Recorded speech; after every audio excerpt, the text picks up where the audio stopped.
How to set gutter in Microsoft Word document. So click here in layout, paragraph,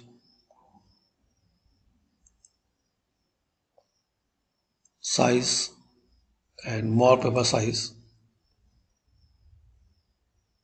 layout and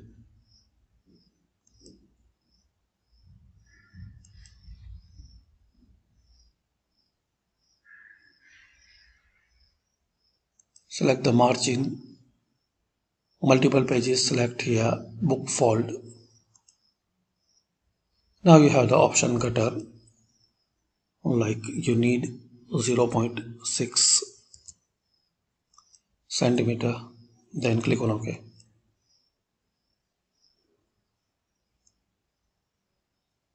So this way you can set gutter between.